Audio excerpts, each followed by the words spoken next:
Sljedeći put ovo. Ne, super je bilo.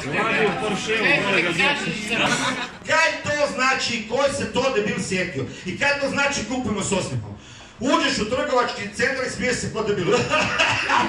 Gle pošteta, jeti, vate, baš dobro pore jede. Gle tjesterina, jeti, vate, gle postirina na akciji, jeti, vate, ooo, salata, jeti, vate, rubičke, ooo, vidi pive, jebote, gužno.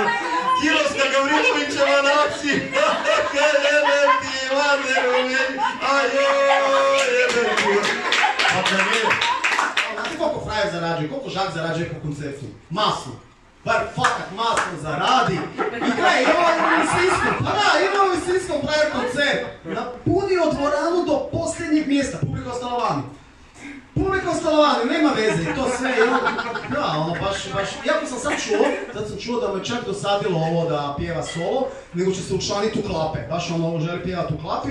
Preko kako će se zvati njegova klapa, ono, klapa klopa.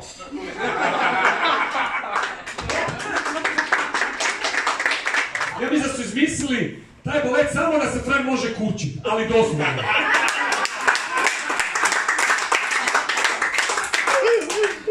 Jevo, bijele tajce Fran. Pa bilo bi bolje da je gol jebote. Sve vidiš u bijelim tajcama, sve sjene, svaku dlaču, sve vidiš. Zvra ima 25, najmanje jebote. I ova ga frajer, za rogu. Imao krvavicu je ovo. Daj se snimite, pa nije ovaj motani burek slučajno nastavio.